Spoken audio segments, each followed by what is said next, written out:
What's up? What's up? What's up? It's the first of the month. Wake up, wake up, wake up. How's everybody doing today? I.O.W. The Sports. 20th of the month. What up, though? Dang, episode 134? Somewhere? 34? I keep forgetting. That's how you count backwards. I just swear it was 5 further than that. 135? I don't know. I have to get one of them things on the refrigerator. I know, we need to. I need to go back and actually count it. I had it. We need a non-smoker to keep track. Hey, I thought, come on, man. You can't even get a secretary to keep filing charges against Mel. Hey, we trying to get another one in here. Don't say that. You'll never get a secretary like, now. Why I gotta come at 3 a.m. for the interview? Sir, these are booty call hours. Booty call hours. Only time the studio open, girl. What up, though, Matt? What's up, man? Once the studio open, so is that pussy. I mean, oh my God, you're starting off on a weird. We can't even say happy birthday to Matt. Matt is I've been teasing him on Facebook. Matt's a leap year baby. Oh, that's right. So I told him he gets from like 12 p.m. today to like 12 p.m. tomorrow because there is no 29th this year. He replied to me, "No, not long enough." That's what she said. Happy birthday, big homie, man. Matt. Happy birthday in 4 years. Always supports the show. Yeah. But no, happy kind of sort of near your birthday. Right. Going over to the YouTube page, I.O.W. Sports Network. Mm-hmm. That's where all our content is at. We are on Instagram as well as Twitter. All right. But most importantly, for those who like to give their own take on opinion sometimes, going over to the Facebook page, I.O.W. Sports Network. Man, that page keeps growing and growing day by day. Right. We appreciate y'all's support. Yeah, appreciate the support. Emphasis on network. Big time on networks. If you got a sports podcast, drop your content. You got a small business, drop your content. And most importantly, going over to your respective app stores, whether it is the Google Play Store or the Apple Store, download the I.O.W. Network app. A lot of great content, a lot of great things on there. But let's get down to business. Get down to it. I think this needs to happen. This needs to happen. I'm like, what the heck going on? This needs to happen. We're raising the flag.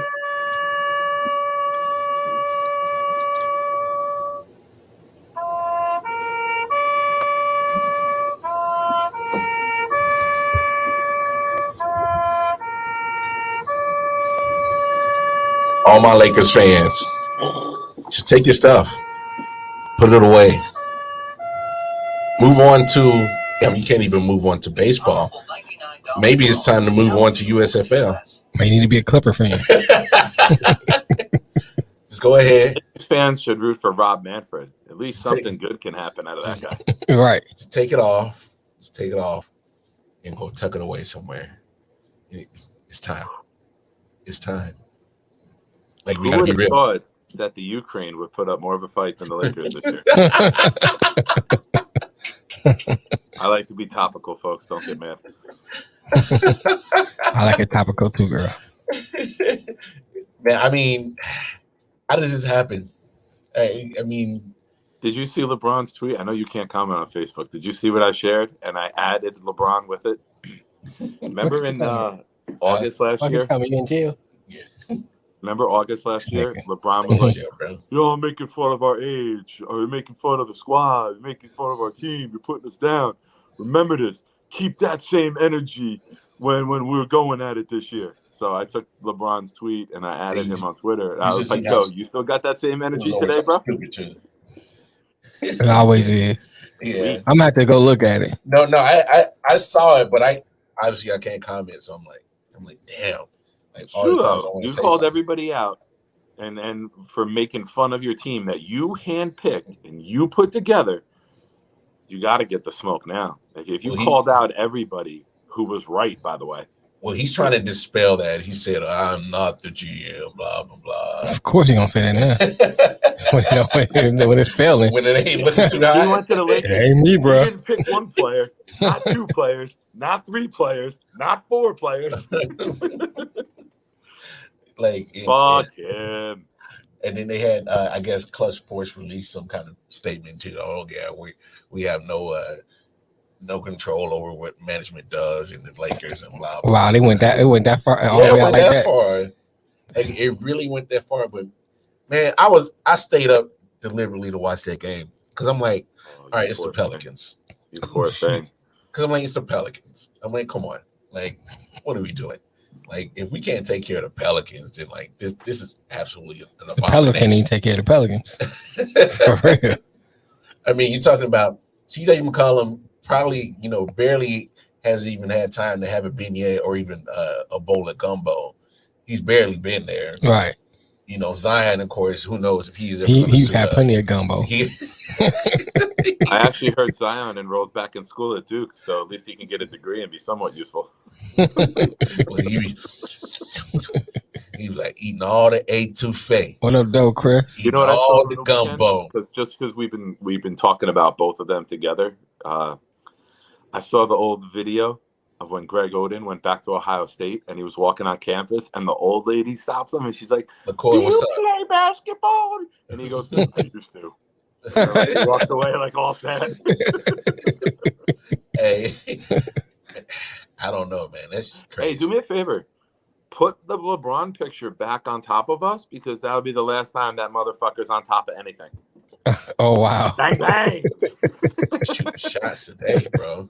But no, I mean, so I stayed up to watch it, and I'm like, oh my gosh, like it's the Pelicans. Like, come on, you better win this one. That's what I'm saying. Like CJ just barely got there, barely even got his bowl of gumbo. Like you said, Zion had plenty of gumbo. Wow. LaCour said Lakers are projected to win 3 of the next 16. No. Wow. What did I text you guys earlier? I'm going to say it on air. I texted it to you guys earlier. By the end of this week, LeBron will have suffered a season-ending injury. Just like he did a couple years ago. When they were out of contention, he shut it down, right? Right. He's going to do the same shit because he's weak. He ain't playing extra games on those legs if they're out of contention. Oh no, you probably ain't playing no more this year. Look, I can't see him finishing the season if they're falling further and further down. Well, I'm looking more like past that.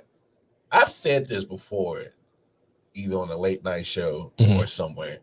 Like, even before this season started, like, try to get some. They need to try and test the value of what LeBron can do and for your future if you trade him to another team. Like, you got to entertain it. I'm sorry. Oh yeah, no doubt. I'm sorry. What up, though, Tim? Like we need to have the conversation. Look, man, you know me. I always say it's about when it comes to business, it's nothing personal, and you got to think of it from a business perspective. If you're the Lakers and you looking at that team, it's fire sale, bro. Everybody can go. Everybody can go. In the off season, I'm telling you, like off season, I'm trading everybody. You know, when you see this face, I got one. What's up, Nick? Go ahead. They're gonna trade him for future first round picks. And one of those picks is going to be one that hits the lottery, and his son gets drafted to the Lakers, and he's going to have to go back there to play with him. And the Lakers going to be like, nah, bro, we don't want you. We good. Son. We good. Man, put that on the bet and see if that shit plays out. Oh, my gosh. Right? You might have to do that on the money line. Right. Hey, man, if I pick the Super Bowl score, I can pick anything after that. Because I'm like, geez. Westbrook on the bench. Can you imagine that? LeBron in this one. Can you imagine that? The world is like, let's take a team that's bad. I don't know, wherever they trade him, right? I'm sure he's got a no trade. He'd have to approve it. But whoever gives the Lakers the pick, imagine if that pick hits the lottery and they take him and then they're like, no, we don't want you to. He's like, I'm not going to play here. All right, both of you sit out the NBA then. We control both of you now. Right. That would be entertaining.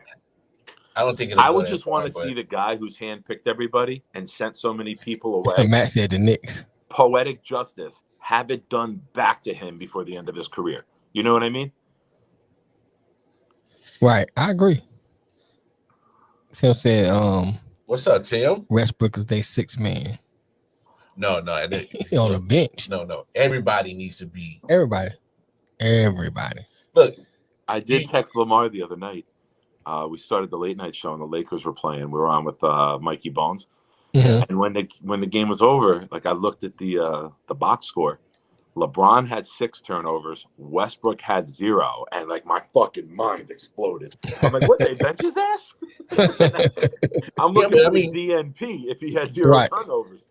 yeah, but people better realize is LeBron is climbing on the all-time stats on all of them, rebounds, assists, Mhm. points.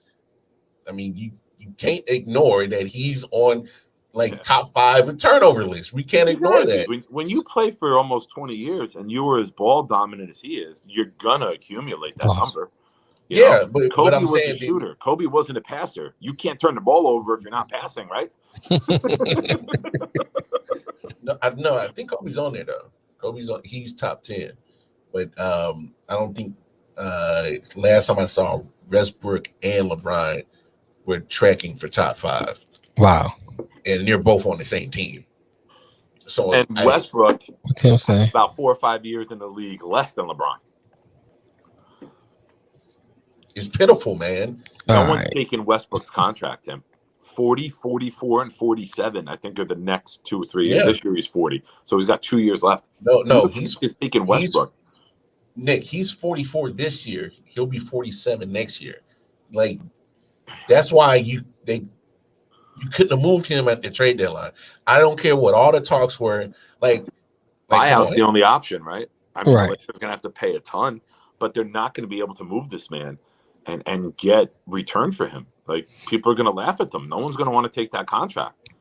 And LeBron and AD's That's what keep basically going north year by year. So you got 3 max contracts. One's an aging superstar that's still high turnover prone. Mhm. You got one that's a reckless mess who's turnover prone. And one can't stay on and the then court. one that's injury prone. And you got one that's never won anything, and he doesn't make his team better. And Carmelo. Oh yeah, I forgot about Carmelo. We don't really count though. Oh, Carmelo don't count as a player anymore. No. I'm talking about Carmelo's cheap.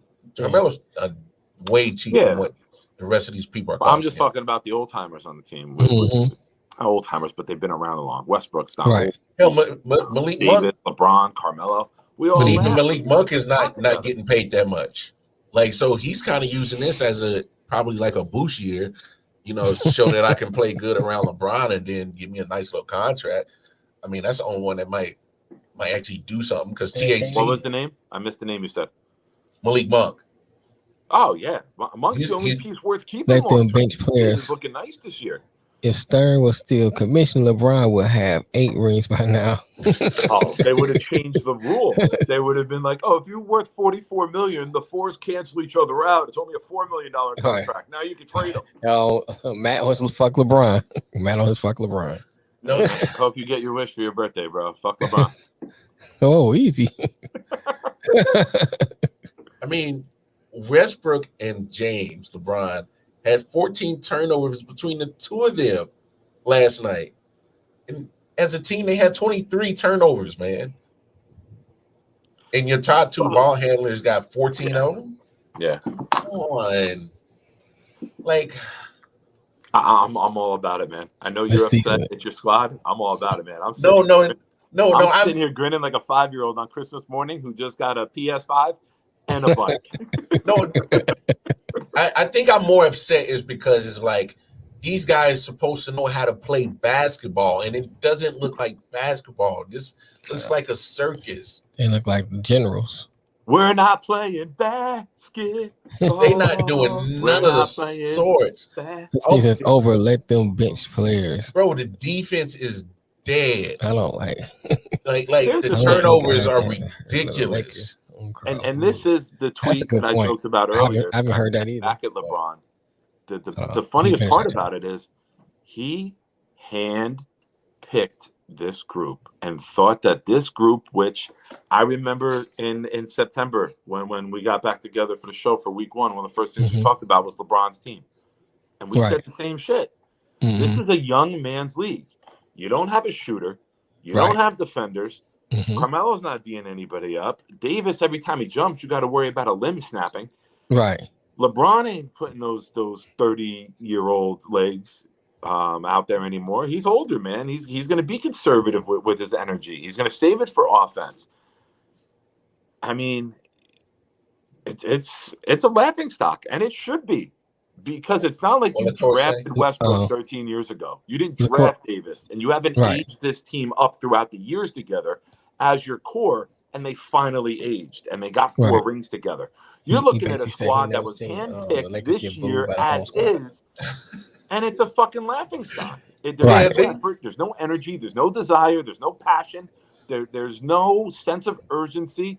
You could tell it's just a bunch of old guys collecting a check and laughing about it. They got booed at by the whole squad. Yeah, I mean, McCoy got a point though, man. Right, but they deserve it. They deserve to get booed. Yeah, and Tim said he arguing with LeBron the crowd. to kick Jack Nicholson out. Right. I know what you meant, Matt. LeBron gonna get mad and look at Jack and be like, "Yo, I'm the only Joker in town. Get the fuck out." I'm telling you, like this is a circus, man. Love it. It is. I'm here for it, man. I'm sorry, brother. I love you, but I'm here for it. No. Please don't apologize to me. I'm done with it. I mean, we didn't have the funeral. It's like Brady picking everybody in Tampa getting knocked out by the Rams, man. The gear is put away. Look, it's over with them, bro. It's done. And the messed up thing, it's over with them for a while. There's no quick turnaround for that team. There's no quick turnaround. Yeah, it's over with them for a while, bro. Like nobody's gonna take on $44 million for Westbrook or 47. Like you could literally convince a team to take on some of that salary. And the only asset you have, no one's gonna take that salary. It's got to be a buyout. The Lakers gonna have to put down a shit ton of money and buy him out.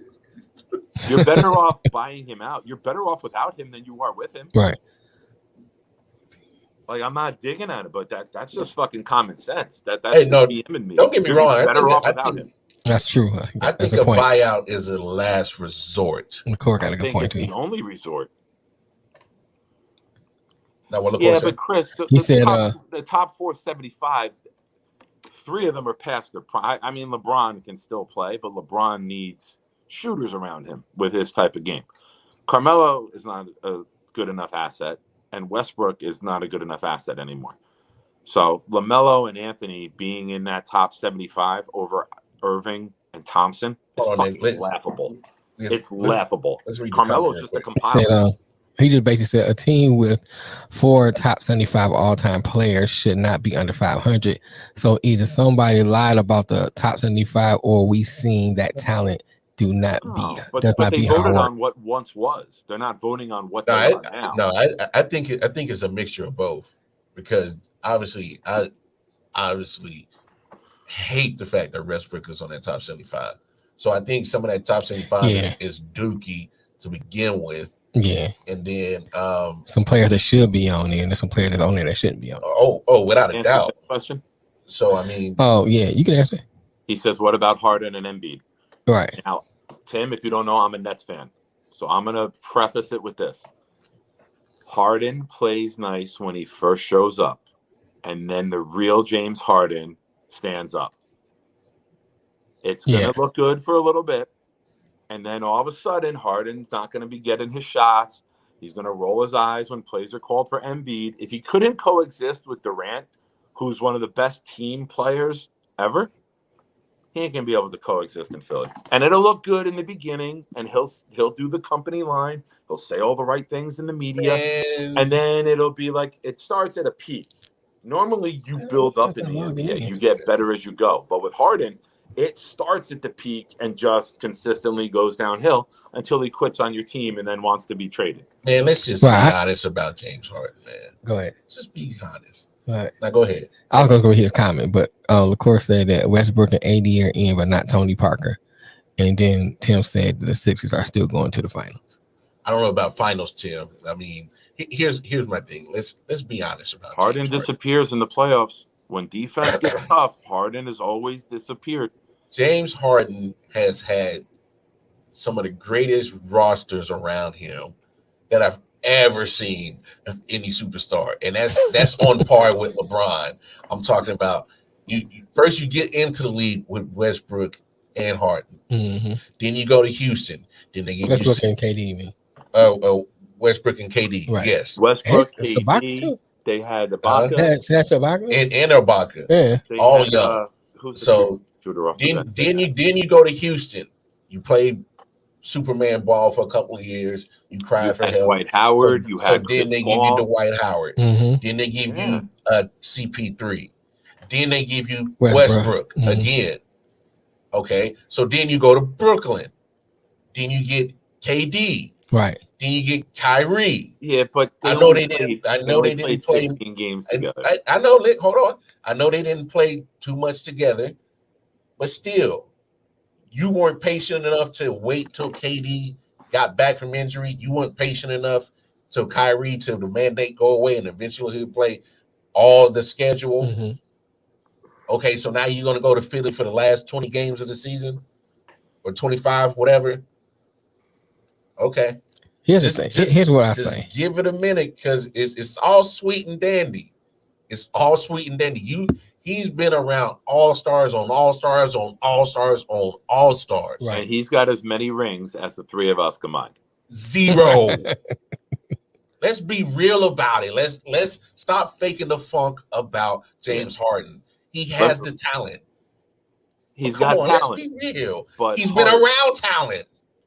Yes. Heart matters come playoff time. Yep. Come on, man. Matters come playoff time. You get all the talent in the world, but if you can't take your game to another level come playoffs, anybody could put up 45 in December and January when no one gives a shit. That's what we got to be real about. The these clamps guys, come on. Yeah. Defense tightens up. You can't do that shit in May and June, and it's shown. More rings on that. Now, I know, Lamar, you and me are similar. We're very passionate people when we talk our sports. Mel, sometimes he'll come in and he'll be the voice of reason. Mel, let me hear what you got to say about Harden, because me and Mar are very, very passionate against him and his game. Now, you'll tell us if we're fucking idiots or you'll agree with us. Go ahead. I'll say that anyway, but no, I agree. This time I do agree with you guys. I think that Harden is one of those players that wants to be in the spotlight. It's like when you were a kid. Mm-hmm. And I grew up in the hood, so we see the dope dealers out there, we see the pimps out there. We want to be just like them, right? And you think the glamour and get the cars and get the money is the thing, then you find out, oh, they really shoot that niggas out here. You know what I'm saying? Oh, what? You find out all this other stuff that goes on with it. Yeah. And you find out that's not who you are. That's what it is with Harden. It's the regular season is that aspiration to be like them. The playoffs is when you find out, oh wow, I can't aspire to that because it's real out here. Yeah. And I think that's what it is with Harden, is that he doesn't, like Nick said, it's the heart.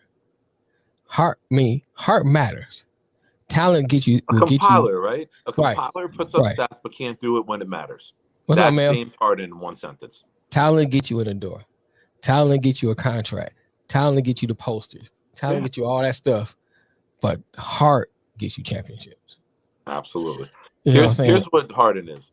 Mm-hmm. Harden is the 6-year-old kid who wants to scream and yell and cry for months on months to get the PS5. Can't teach him. That's right. Wants it for his birthday. Wants it for Christmas. Will scream and yell and throw tantrums, but he don't want to put the work in for it. Meanwhile, little kid across the street is mowing lawns.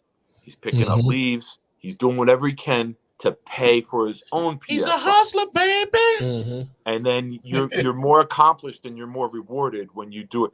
My daughter just fucking saved up her money, bought a Ghost Easton softball bat, which is a $400 bat, and she did it on her own yesterday. That's so dope. As a dad, I'm proud of hell of her. She's done shit. She saved her money from birthdays and all this other stuff. And she went to the store and she put down her own $400 and bought the top softball bat because she wanted it. Mm-hmm.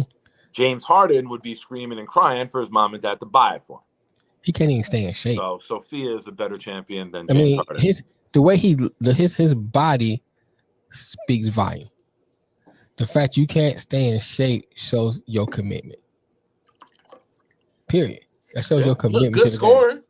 I mean, yeah. Nice player, right? When he wants to be a good distributor, he's a good guy that can distribute the basketball. Right. But you're not getting no defense. No. You're not getting no defense. And you're not going to get It's not like he can't play, though. That's the thing when is. you play Brooklyn in the playoffs, right? And they put Ben Simmons on Harden. Mm-hmm. It's going to get hard for him. Lock him down. Here's the thing. Simmons gonna lock him down. It's not like Harden can't play defense. That's what makes it worse. Because you see times where he'll go ahead and play. And he'll actually play some defense. And then he just like slack off. It's not his cup of tea. Right. It's like, I ain't with all that. Or to quote Austin Powers, it's not his bag, baby. Yeah, man. That's my whole thing with Harden, man. The potential is there. Yes. It's there. But the desire and the passion are not. Offense gets you paid. Defense wins you championships. This motherfucker would rather get paid. Because Daryl Morey is the only idiot to keep taking that ticking time bomb. He's the only idiot to do it. And you're going to mess around. And you're going to mess around and piss Joel Embiid off, who's probably one of the. This is going to be an explosive ending. I can't wait for it. Yeah. I'm telling you, it's a ticking time bomb. It's like something in my guts is just telling me like this guy is just like, how do you have that long list of all-stars, literally, and you can't make it work nowhere? Chris, 2 minutes. Ain't nobody got time for that. He said, ask Harden to play defense like asking your lady to ride for longer than 2 minutes. Back hurt. That's the end game right there. Lazy. My thighs getting cramped. What's it? Sometimes you can put in some work. Right. Her getting on top is like the Stone Cold Stunner. That's the bitch, you about to hit rock bottom. Yeah, I mean, Mel, you got a point, but it's just that Harden's track record shows that it won't happen. Because I mean, they look good now. It looks damn good. Who can defend their pick and roll? Who that? Simmons and Drummond. Yeah. I like that matchup. Because if you do it, Simmons is still 6'10". Mm-hmm. Now, I get Embiid is a very, very elite player. But playoff defense is different than whenever you make a trade. The offensive side of it always kicks in quicker than teams can adjust to it because you got to see how the chemistry is going to work. You got to see the plays that they're going to run. You got to see what they're about. So the 28 points and the 15 assists yesterday against the fucking Knicks, I could go put up 20 and 10 against the Knicks. Let's fucking be realistic here. But it is the Knicks. I mean, exactly. So, but I mean, you're supposed to day against that team, right? But I'm saying they did their job. You're supposed to use the Knicks as a tune-up. When you're playing playoff level teams and you're getting near the playoffs, and those playoff level teams, which are already here, turn it up a notch, you're not going to be cakewalking like you did through the Garden yesterday. It's unrealistic. All right, well, Matt. And what was their other game?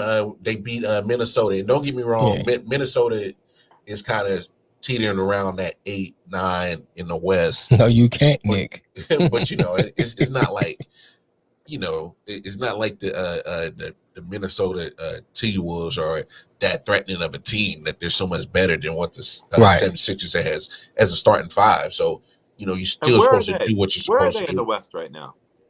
Who? The Wolves. Are they a playoff team right now? They got potentially starting 5 Brooklyn. So Kyrie, they're a 7 seed right now. Simmons, Drummond, right? That's a good starting 5. Hear me, Nick? 7 seed. You didn't even mention Joe Harris. You got Aldridge too coming off the bench. Brooklyn still got to figure Kyrie's situation. Yeah, but Mel, you said it the other day, Melvin Wall, on in one of your posts. He put on a show the other night, man, putting up 38, 5 and 5. Yeah. And the New York City, California, which I know we don't get political on the show, but let's say what it is. California is more liberal than New York. And California just ended the mask mandate March 12th. Obviously, COVID sent them an email and say March 11th, we're done. So California's like, okay, March 12th, no more masks. If California made that move, New York got to be right there. New York could be soon. And if that happens, Kyrie's got his legs. He's been getting his games in on the road. And now you're going to be looking at a team that's going to be fucking unstoppable. I think the Knicks got the depth. Let's not candy coat it. They got the depth. It's there. Yeah, the Nets are deep. And that's their best. I'm going to say their best asset. What I mean by that is that if you look at starting fives or top teams, you can argue that there's a lot of teams in the East that can match up with their starting five.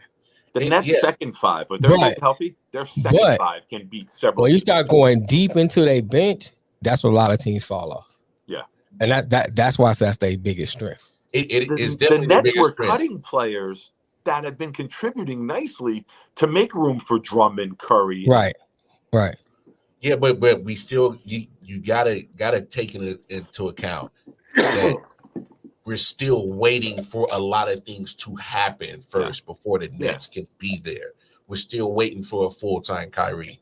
We're still waiting on a healthy Joe Harris. Still waiting on a healthy Ben Simmons. Still waiting on a healthy KD. There's a lot of waiting. There's a lot of moving parts. There's a lot of moving parts. And so the Nets got to find a way to tread water, pretty much just hold on, and then slowly keep adding these pieces that. All they do is get the play in. Right now. All they can do is get the play in. No, I know. I mean, because I think last time I saw they were at 6 games out of the. 6 games out of. I forgot. Just had the standings. Hold on. I just heard it. I just can't remember. They're in the AC, so they would be in the play-in. Right. But if they, just kind of stay right there, it's okay if they stay right there because you got a lot of firepower that's going to come back, and so it's not helping their situation right now. It's more down the line of what the Nets are going to be like more dangerous. Yeah, but see, I agree with Chris. But here's the thing about that. Here's the thing about that. Read it. It says that Brooklyn team with no KD and no Ben just beat the Bucks. I don't see much stopping them at 100%. I agree. But here's my thing about sports. Sometimes you can't read too much into some things because any team can be any team at any given time. It happens. You know why the Bucks lost or beat the Nets last year? Because Kyrie was out. Right. I understand. And did you see the interaction KD had with the fans in Milwaukee the other night? It was really funny. KD went under the basket and was talking shit to some of the fans, and the fans were giving it back to him. And they were like, yo, you would have beat us last year if your foot was an inch smaller. And KD turned around. He's like, yeah, it don't matter. I'm winning the whole thing this year. And they're right. If this Nets team is healthy, unstoppable. There is not a team in the league that can match their depth and their output. Mel said they need to avoid the plan. It's just a lot of mental exhaustion to overcome. Absolutely. I agree. And when KD is expected back next week, and when KD comes back, they will not be in the play. What I'm saying they'll move up to like a 5 or a 6. Yeah, but they're at 8 right now. And so you're still waiting on a lot of factors to come in and still add that how they play with each other. I mean, you ain't played with these guys in a minute. I know KD is easily the one that can fold right back in and play just where he is because he's that guy. Right. He's that superstar guy. But Joe Harris needs to find in front of me. Give me the difference between 7, 8, 9, 10 is the play-in game. Tell me how far the Nets are out of the 6th spot right now. 6. The course says the 3 games out the 6. They can go on a run at the right time and avoid the play-in. The East is only separated by 6 teams right now. Yeah. Who is the 6th seed? Boston. Fuck them. So even though just so everyone knows, this is Jets green. This is not Boston green. I can't tell, like Garden green. I mean, look, I'm not saying they're in danger. Is it TD? I forgot they changed it now. It's a TD. No, I'm not saying they're in danger. They're 8 games out of first place. I'm just saying is you still have to find a way for all those. There's at least 5 guys that they're still waiting on to add to it, and so you still need that time to get. I mean, okay, 4. Take KD out. We know he's going to get his. He's a scorer, right? A deadly one. But if there's an important game in New York and that mandate ain't there, take away Kyrie. He can't play. So we're still waiting on a lot of ifs, shoulda, coulda, wouldas, and I'm with you guys. Well, we all play sports. When you got all these factors that are coming back, you still need time to get them back fully. Chemistry is more important in basketball than in exactly. Right. Exactly. But here's the thing. The guys who are playing a lot of minutes right now for the Nets are rookies. They got 4 rookies that are playing quality minutes. Mm-hmm. Yeah, they're young. So come playoff basketball, which we all agree is a different game than the regular season in the NBA. Mm-hmm. These guys have gotten enough minutes this year to now be impactful in the playoffs instead of being overwhelmed. Yeah. I love Cam Thomas. I think Cam Thomas is instant offense. Mm-hmm. We talked about you look at their roster. I like him. They got quality veterans. They got smart guys. They got guys, Drummond. Andre Drummond is only 29. That's how long he's been around. He's only 29. Like, the Nets could have him for a couple years. Like, if he likes what's going on here, they could have a fucking steal and have one of the best rebounders and shot blockers that we've seen in a long time. Right. In an era where defense isn't that fucking big anymore. You got Aldridge, another great veteran. Guy who's won championships, knows how to win, right? He won a championship with the Spurs, right? I don't think so. Did he? Nah. Has it been that long since the Spurs won one? Yeah. Yeah, that's Tim Duncan and David Robinson, and then Tim Duncan and Tony Parker and I thought Aldridge got in for one with Duncan before Duncan finished. All right, let me see. No? Okay. LaCour said, in all honesty, though, it's the Warriors' chip to lose. I thought he got one. I thought Ginobili and Parker's last run, Aldridge was a part of that. No, you got to remember, Aldridge played 8 years in Portland with Dame. Okay. Or at least half of it or something like that. But Aldridge, my mistake. If I'm wrong, I'm wrong. I admit it. I apologize. All right. It says, but now you look at, you got Kyrie. He's won a ring. You got Durant. He's won a ring. You got Joe Harris. He's been to the finals on the last leg of it last year and almost got there. You got a good group of veterans who are not going to be awestruck by the stage in the semis or the Eastern Conference Finals or the NBA Finals. I saw someone comment before, I think it was Chris, I'm not sure, and said it's the Warriors championship to lose. Right. I think it's the Suns. The Suns have been the best team all year. I didn't like the way the Warriors blew that lead yesterday. I did not like that. And they're still feeling themselves out with the addition of Clay, right? Clay's been gone for 2 years. So maybe in golf in 2 years, but anymore. Like, he was out for 6 weeks. Yeah, but they're almost like a month in with Clay, so I think I think they're missing that. I think they're missing Draymond because Draymond's been out for a few weeks. They're missing Draymond. Draymond hasn't played with Clay yet, right? Or was it like a couple games and then he went out? I think he played a couple games. Much together. I know. Yeah, they didn't play much together. All right. Of course, says if Brooklyn wins it all this year, it'll be a miracle. But next year is theirs as Kings as healthy doesn't if their health doesn't impede them. Mel agrees with you, Nick, which is a miracle. And CP3 is key.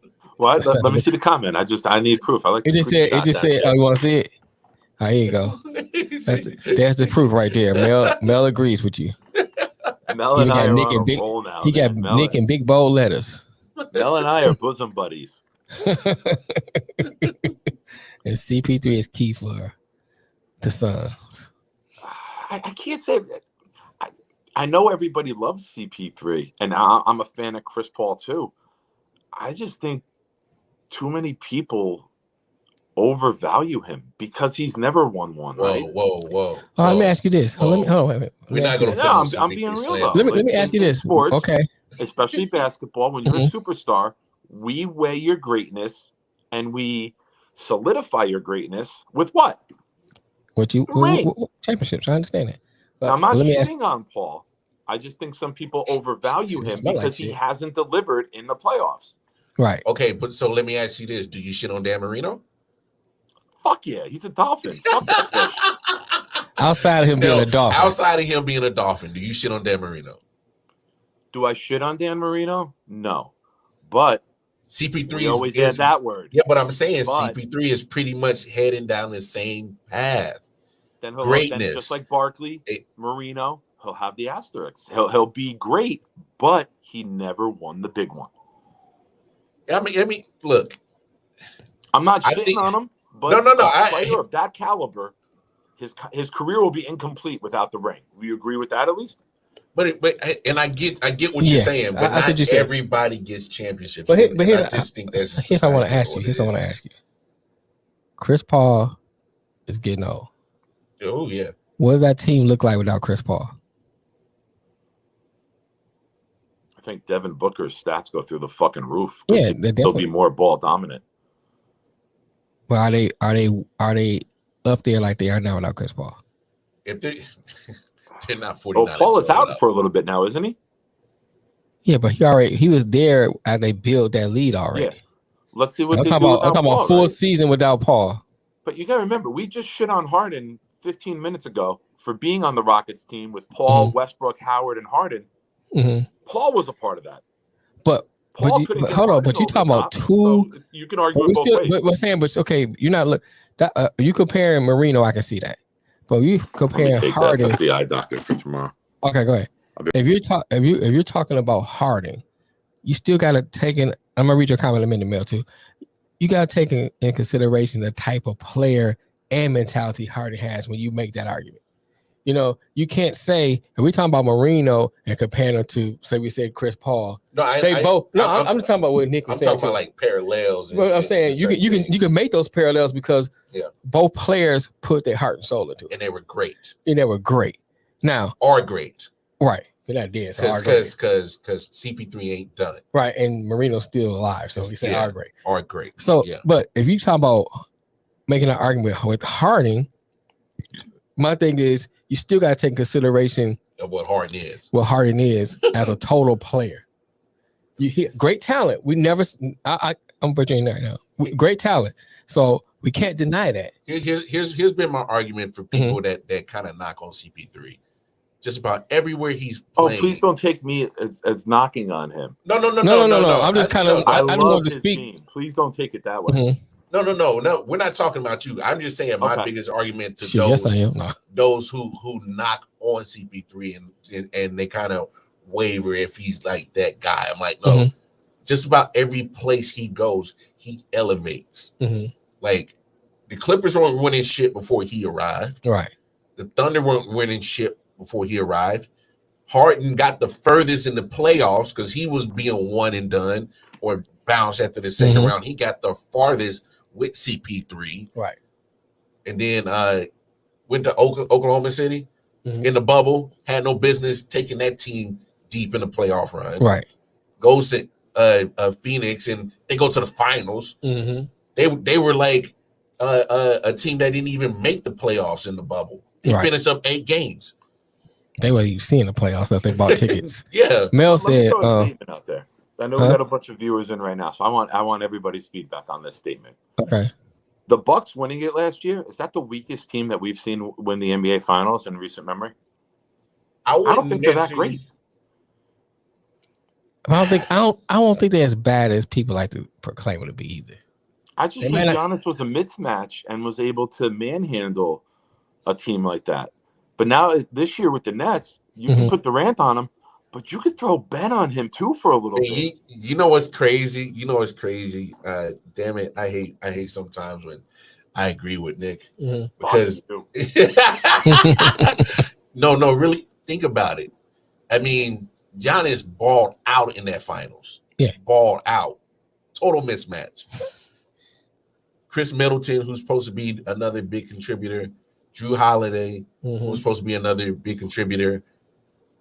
Offensive wise, were too inconsistent. Yeah, they were up and down. They were up and down. They had nice ones. They remind me of the Mavericks winning it. It was just Dirk was a mismatch. You couldn't stop Dirk. The team wasn't great. Just Dirk was a fucking mismatch and was unstoppable. Right. And that's how I feel about Giannis last year, that he was just in a fucking zone. And if Durant's foot was an inch smaller, we're not even talking about that. No, they kind of got saved by Bobby Portis a little bit. I know. No, I'm gonna put it out there. Bobby Portis needs to get his prop for what he did in that playoff run last year. Portis is to the Bucks what Bruce Brown is to the Nets. Because there were some times where it's like, bro, like Giannis was getting in, you weren't getting good offensive production from Chris Middleton and Drew Holiday. And so Bobby Portis comes off the bench with some crazy high energy points off the bench. Then the crowd feeds into it. Then the defense picks up. So what you were lacking on the offensive side from Middleton and Drew Holiday, now they're playing defense.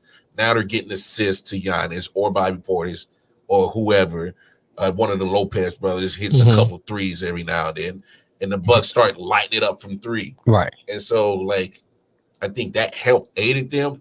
But this is where I agree with Nick. I'm like, there was a lot of aided to pick up a lot of offensive lack of production from Middleton and Drew Holiday. It was like the perfect storm for them. Like everything went their way. I think so too. Perfect I think storm. so too. And I hate myself right now because I pride myself on my hip hop and R&B references. Right. What was the band or the group that Drew Holiday was in with Cisco? Oh, Drew Hill. Drew Hill. I'm sitting here and I'm like, oh man, Drew Holiday. What the fuck is he in? All right, Mel said making the league.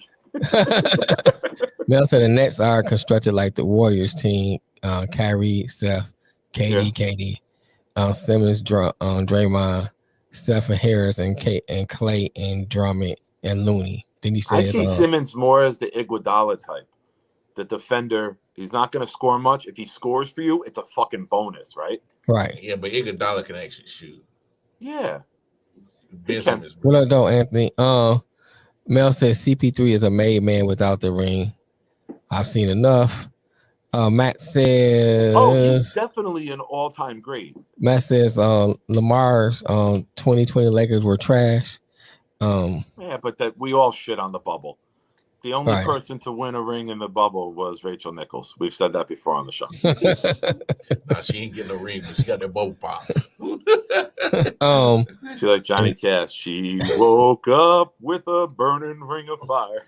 Oh Lord! I don't think the Bucks will go far without Tucker. He was a key part to that team last year. Mel says Simmons is. Let me put up so you can see it. Simmons is the point forward like Draymond, though. Okay. Yeah, I'm thinking more defensively. Iguodala is guarding the outside, the swing men, the point guards, and then can really eliminate them. And I'm curious to see what Ben does, defensively, because he takes the load off of Durant. Durant doesn't have to guard Giannis now and put all that energy out. He can go on Portis. He can go and just sit in the corner near him.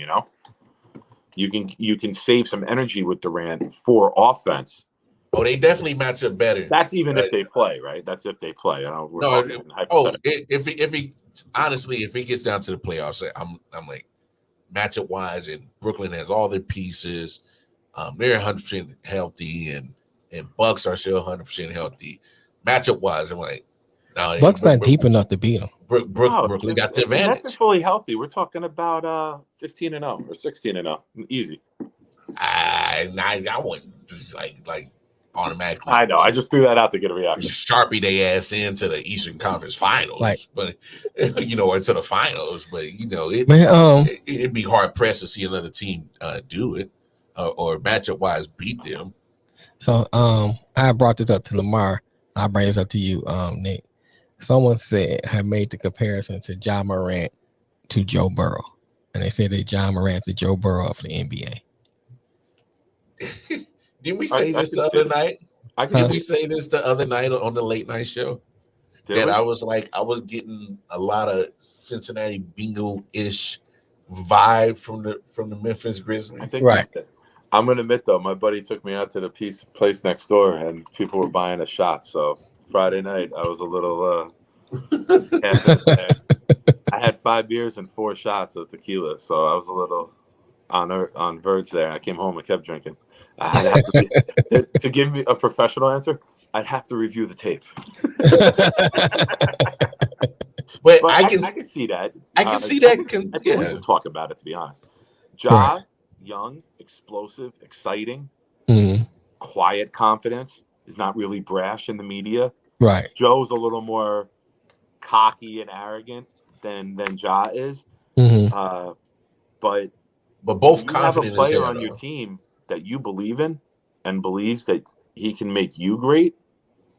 Yeah, I think it's a fair comparison. I can see him being the face of the NBA.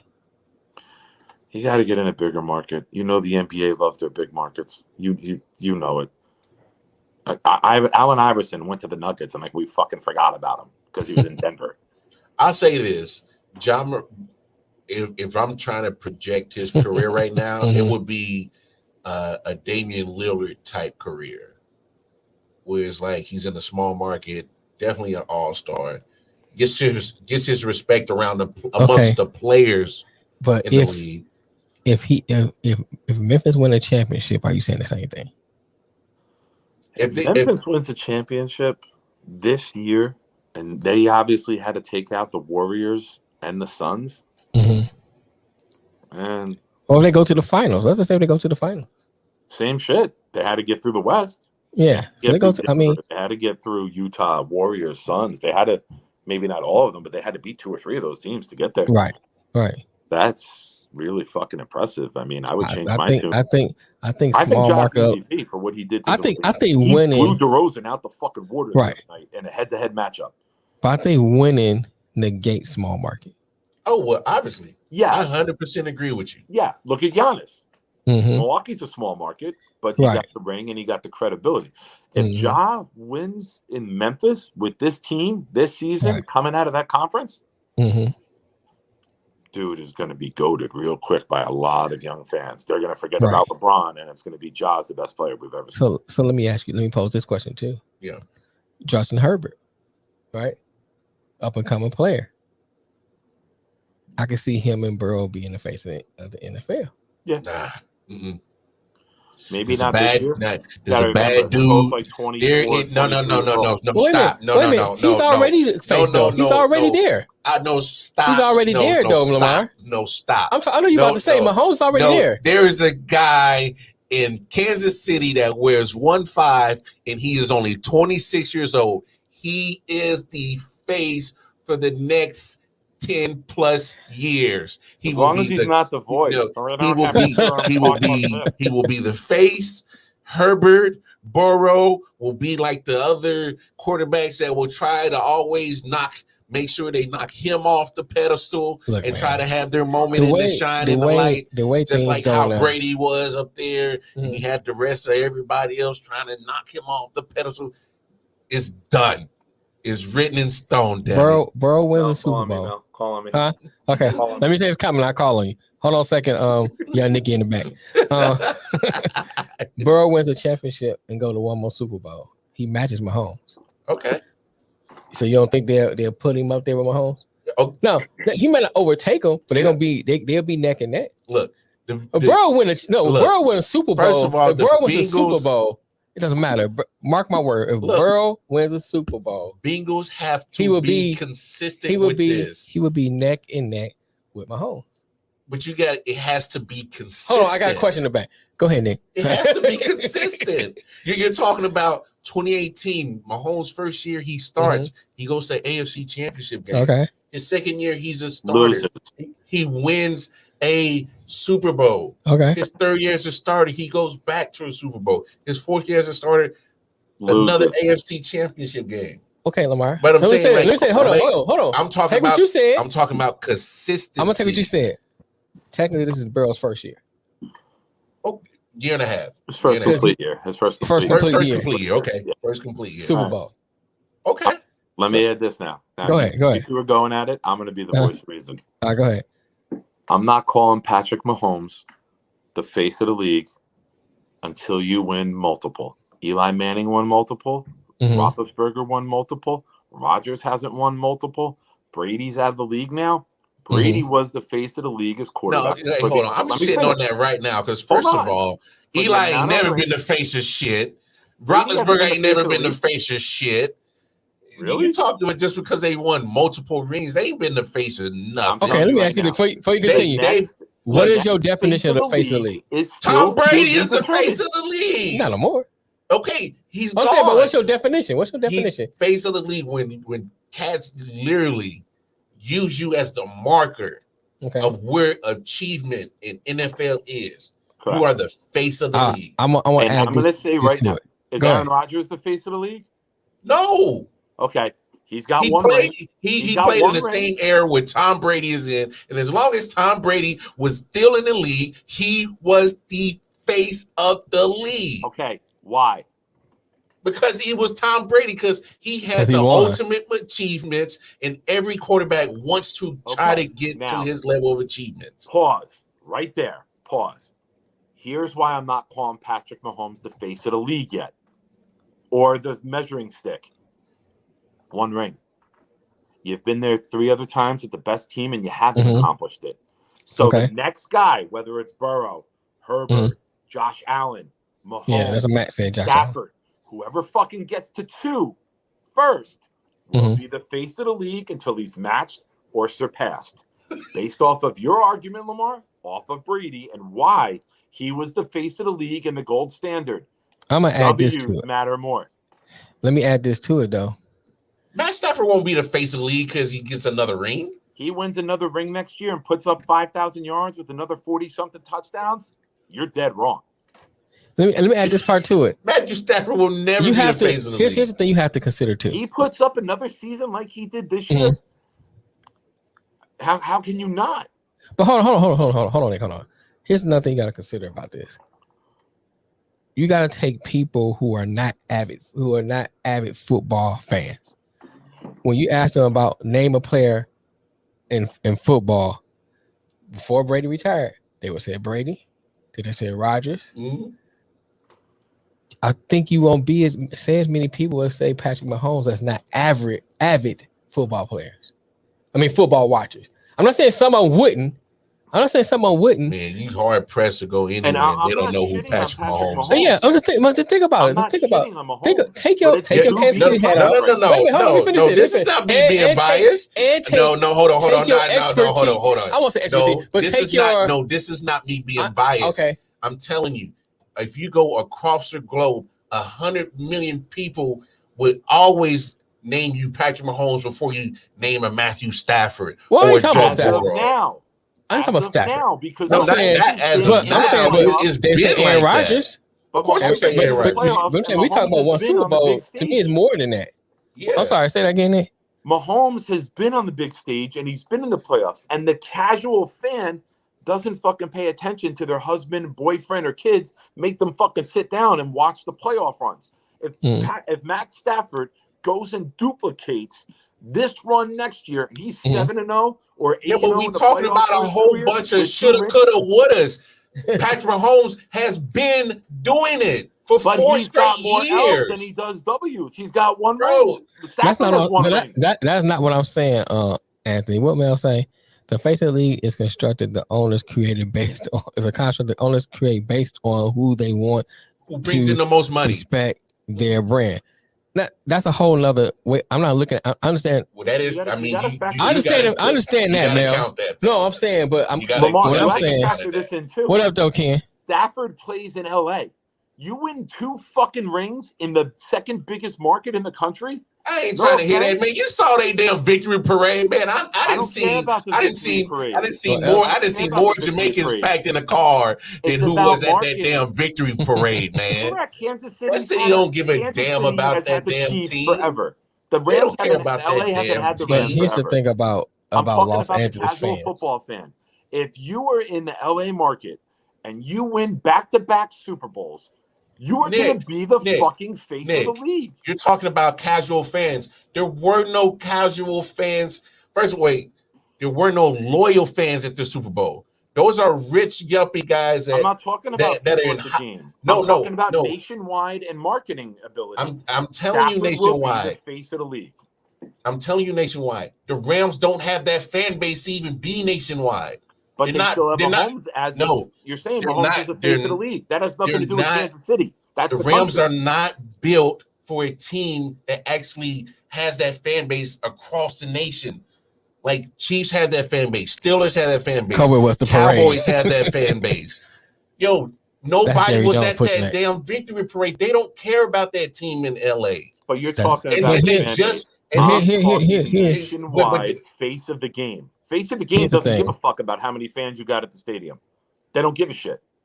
The face that will be marketed if Mahomes wins number 2, that team's not marketable. Clear cut, the face of the league. If he wins his second ring before anybody else. LA. What you saying? Hold on. For viewership in LA. What you saying? I think are two different arguments. The NFL is only in LA for viewership, as in TV revenue. not because of not because of the Rams. They don't care about that team. That has nothing to do with what I'm saying. It has absolutely everything to do because zero to do with my argument. You can't be the face of a league with a team that nobody cares about, not even the NFL cares about. Because the nation will give a shit about the quarterback that won 2 Super Bowls in a row. If the Cowboys have that fan base and still suck. That's true. You're taking it personal because you're a Chiefs fan. I'm not taking it personal. No, you're talking about ifs. He has to do it. We're talking about we all play sports. We're talking about consistency. Matthew Stafford has to consistently do it. Joe Burrow has to consistently do it. But we can't talk about ifs. No. We can't talk about ifs. It's never over, King. It's never over. We can't talk about ifs. Do it.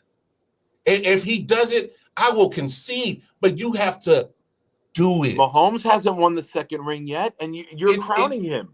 I'm crowning him because I'm crowning him because he has consistently been at the top of the game, of the NFL game. Matthew Stafford hasn't consistently been there. Okay. Let me say this without you yelling over me. Stafford had a good team for 1 year, and he matched Mahomes' career. Don't shit on him. Good for him. That team is fucking loaded and ready to go again. But they have to do it again. They have to do it again. But the Buccaneers were loaded, the same Super Bowl team. Now they're even blown up now. The Buccaneers are about to go straight down to the bottom, back where they were before Tom Brady got there. Now let me say this: in that body of work consistently. You just made, Matt. Mahomes only did it 1 year, and he's had the same fucking loaded team for 4 years. He's got more L's than he does W's. And I'm not shitting on Mahomes. But he has the opportunity. But he has the opportunity there. When you go to 4 straight AFC Championship games, that means you're there. When you go to 2 straight Super Bowls, but you look at it this way. You could look at it from the flip side. He's had a loaded team and only won 1. It's okay. You can't win them all.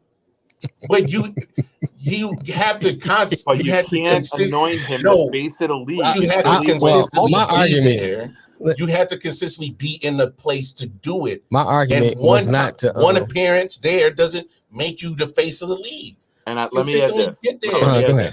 Go ahead. Stafford's spouse is a lot more fucking likable than Mahomes, so fuck her. No, ain't no argument there. I don't like what she said in Detroit. Ain't no argument there. I ain't like what she said. Brittany got that. She got that Mr. Ed grill. Survivor with brain cancer. Well, after what she said in Detroit, Mr. Ed. I hold it. What she say? She started talking you about got brain cancer survivor against Chompers McGee. Who the fuck would anybody like? She got them, Mr. She did. I like that. That was the first time me and Lamar went at it. I'm like, bro, you got that money? You can't get her a dentist? Bruh. I'll get them all pulled and get you some porcelain veneers. Remember when we were kids? Remember when we were kids and you would try to eat the GD ponytail, bro? Somebody pull out a carrot, she'd be like. Here's what I see when I see Brittany Mahomes. Remember when you were a kid? I was a kid at the little league field. Right. After the game, you would go get 2 things. You would go get Italian ice, and you would buy the 6 foot of bubble tape. She looks like she chewed the 6 feet of bubble tape and tackled it off. Let me say this before we move on. My whole point was this, Lamar. It was not the crap on Mahomes. No, let me finish. No. You got a long chance to win. Can I finish? No, because y'all think I'm taking this personal. I'm not saying you're taking it personal. Let me finish. I wasn't gonna say that. I wasn't gonna say that. And we're talking about consistency. That's not what I'm saying. I'm not saying that. Go ahead. My whole point was this, and even to a male said, when I'm talking about face of the league, I'm not talking about what the NFL says. Because if you go into what the NFL says, that's a whole nother argument. I'm talking about for us who are on the outside looking in, what we consider. You know what I'm saying? Because if we compare that to what the NFL... Sanders was the face of the league, and Barry Sanders never fucking won a playoff game. Right. But fans recognize the elite of the elite. And we knew Barry was better than Emmett. Right. My point was to say those upcoming people, like the Burrows, like the Herberts, and now it's hard to say Matthew Stafford's up and coming, but I guess you'll say up and coming winner. So now he's on a winning franchise. You can add him into that mix. Well, I mean, let's be honest about Stafford. Stafford never really got his respect because he was on a crappy franchise. And right? the first year he's got a legitimate team, he accomplishes the ultimate goal. Do you got to look at people outside of the Midwest don't watch Matthew Stafford games. All they see is highlights. Yeah. And it's hard to really base a player on highlights if you don't see that other stuff. Because they're going to show if the team loses, first of all, as a Jet fan, you can speak to this. If a team is losing, and you watching highlights, I'm outside New York, so I don't see a lot of Jets games, right? All we're going to see is the bad part of the Jets. I'm going to see is the bad part of the Lions. You know what I'm saying? If they're playing Green Bay, you're going to see what Aaron Rodgers done, and that's all you see.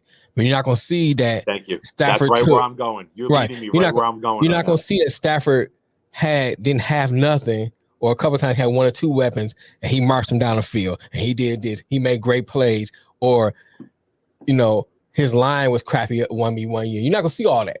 All you're going to see is the highlights of probably Green Bay, and maybe a mistake that he might have made, and then everybody's crapping on him. But people who was inside that market, the Jets market, the Midwest, I got you, Nick, they're going to see all that, so they can give you a better analysis of that player. Go ahead, Nick. Okay. You mentioned Aaron Rodgers. This is where I was going before you even said his name. Okay. Aaron Rodgers, very similar. Now, Lamar, don't do the girl argument. Don't start yelling over me to shut me down. Hear me out. Now, Rodgers won a Super Bowl in 2009 or 2010 within his first 3 years as a starting quarterback. 2010 is not a year, but go ahead. Whatever. Said 2009, so I don't know. It is 2010. No, 2010. I just took the 2 out. I'm going to take you 2 out in a second. Go ahead, Nick. 010. So, it's a New Jersey thing. He got a New Jersey education. Never mind. For argument's sake, you motherfuckers, I'm going to give you a very strongly written text after the show. Go ahead, Nick. Go ahead. So, Aaron Rodgers won his ring very early in his career starting. Right? Okay. He won it in his first 2 or 3 years. 2008, Favre went to the Jets, and that was the first year Rodgers started. So in year 3, I believe he won the ring against the Steelers. Now, 10 years later, 12 years later, he still only got 1 ring. Okay. Lamar said earlier, you can't consider Rodgers the face of the league because he was going against Brady, who had 7 rings in a little bit more time, but has won many rings in his career. Okay. So if we fast forward 10 years from now, and Mahomes has all the stats, and he's got all the highlight reels, similar to Rodgers, but he's only got 1 ring, you could call his career a disappointment, right? Because we're calling Rodgers' career a disappointment at this point, right? I'm not calling it disappointment. Winning, everybody is called. Okay. I will say on that. For everyone to see, Aaron Rodgers is my man crush. Aaron Rodgers is my man crush in the NFL. Okay. But you have to admit, his playoff performances have been a disappointment. Okay. He only got to the top of the hill once. He only got to 1 Super Bowl. Okay. Eli got the 2. Ben got the 3. Now, if Patrick Mahomes plays his career and other quarterbacks surpass him in rings during the same amount of time, it's a disappointment. Because he's got the loaded roster, because he's got the all-time coach, because he's got the most explosive offense that a lot of us have ever seen. Who, man? I can't just say and anoint Mahomes as the next face of the league because Brady retires. And I'll say it again. The next quarterback to get to 2 will be the face of the league until he gets surpassed. And I don't think you can argue that statement, Lamar, because if it's not your quarterback and it's not your team, I think you would be 100% on deck with this statement. No, not even close. It's consistency. Praise Matthew Stafford for winning 1. Get back to it. Okay. Praise Joe Burrow for getting to a Super Bowl. In this conversation, get back to it. In this conversation, we're doing a what if. What if? No. I'm not doing no, Nick. So it's all what if. This is a Marvel what if. This is a Marvel segment. What if? I'm not doing a what if. I knew you was gonna say Eli Manning. I knew it. You are. You are doing a what if. Because I'm not. Rodgers because he only won 1, but I'm not doing a what if. He's only won 1. I'm not doing a what if. we're talking about consistency. You know this, Nick. You're a coach. You play sports. Consistency. Yeah. Correct. Oh, so but I'm if not you doing a can't what anoint Rodgers, now that Brady's retired, you could say Rodgers is the face of the league. But you haven't said that. Why? Because he's been doing more losing than winning in that predicament. And so is Mahomes. It's the same argument. Jim Kelly went to 4 straight, but never won. They're both all-world talents. No, face NFL, right? No, Rodgers hasn't won in almost 12 years. Mahomes has won something within the last 3 years. That makes a huge difference. But he hasn't been there for 12 years. Huh? He hasn't been there for 12 years. That's not fair. Give him time. He'll lose a lot more too. That's not Mahomes' fault. That Rodgers hasn't won a Super Bowl in 12 years. Like that ain't his then fault. It goes back to my statement, Lamar.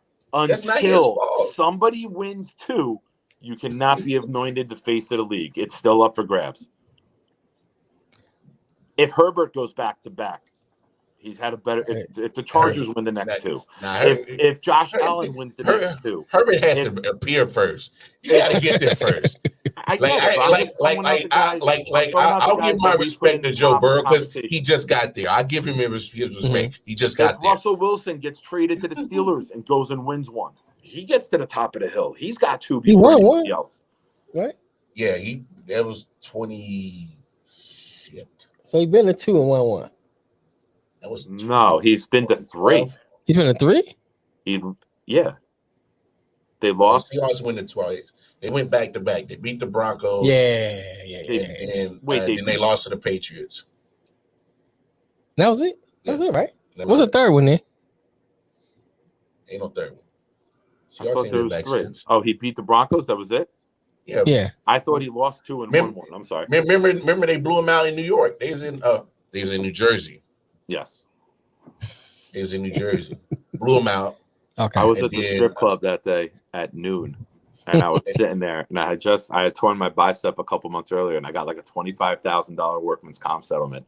And I'm literally sitting it breathless, monitoring StubHub. And I was like, if this ticket drops below 1,000, I'm buying it. And every 5 minutes, I'm refreshing StubHub. It came down to 10:53, and then it shot back up to 1,400, or I would have been at that game. Wow. I'm glad I didn't do it. I think I spent $1,000 at Breathless instead. Yeah, that was 48. That was Super Bowl 48. Okay. Yep. And then they were supposed to get the back-to-back next year. A they massive threw the interception on 49 by 5 hours. 3 o'clock in the morning. There was New Jersey, that's right, Mark. Breathless. That game was 55 degrees at kickoff. At 3 o'clock in the morning, it was 28 degrees with fucking 6 inches of snow the next morning. The Super Bowl missed being a fucking blizzard by 5 hours. My type of weather. There was a topic that you wanted. 2 stages, 2 ladies.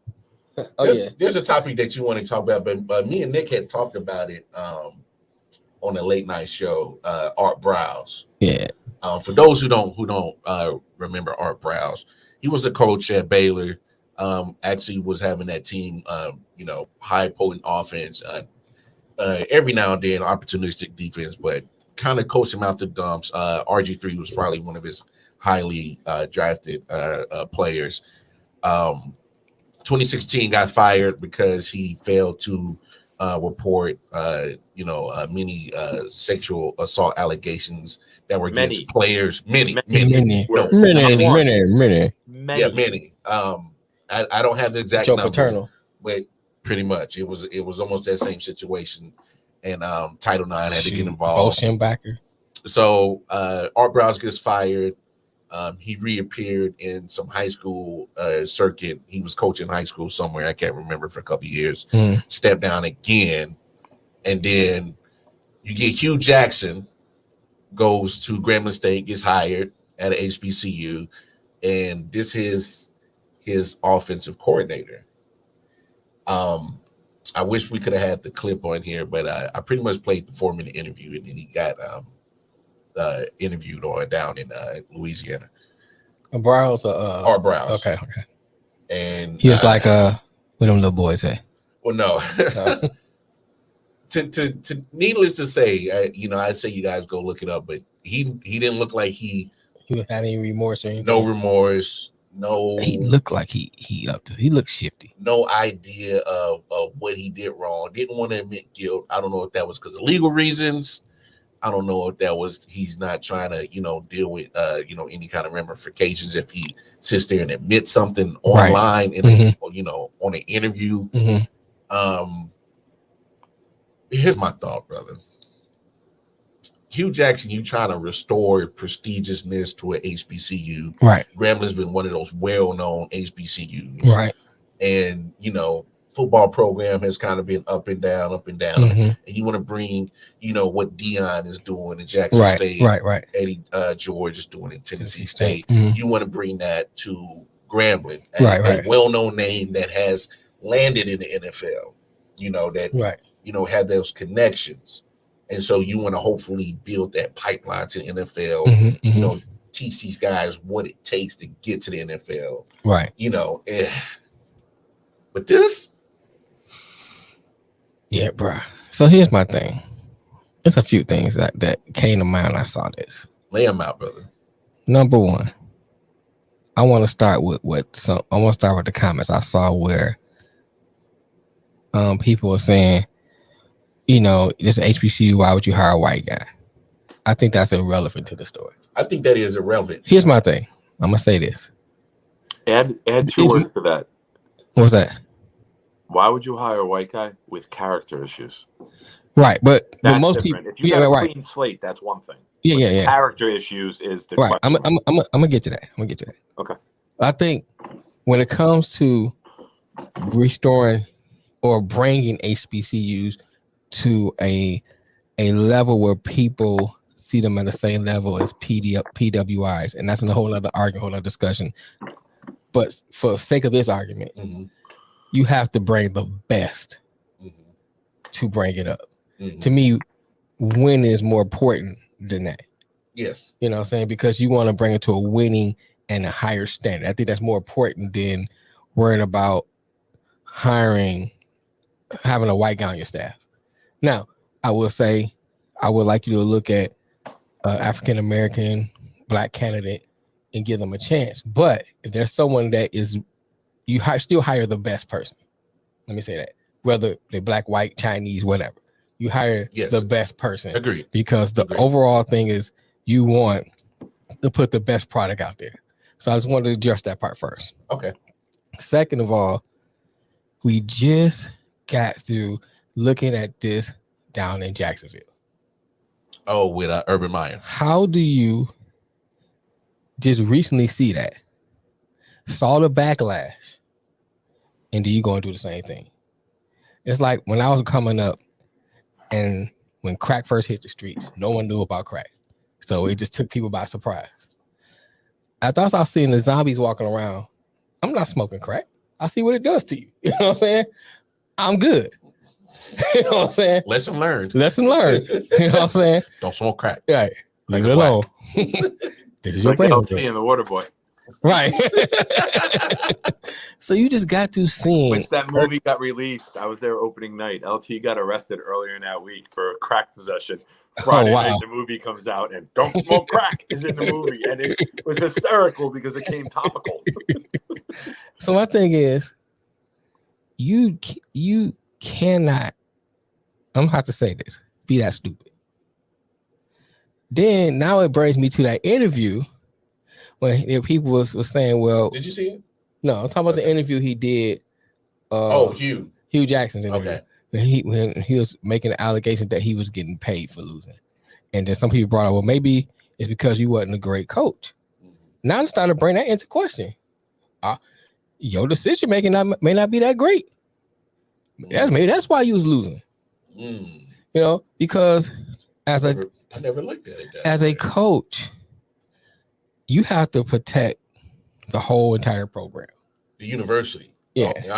I'm talking about not just protect your players. You need to be protecting every last student that pays admission. Right. Because you're bringing a possible person that can bring harm to those students. Now, he looked the other way, so we can't say he was implicated in any kind of sexual allegations. He just looked the other way. However, that speaks to his integrity. Mm-hmm. That speaks to the kind of person you bringing onto your team.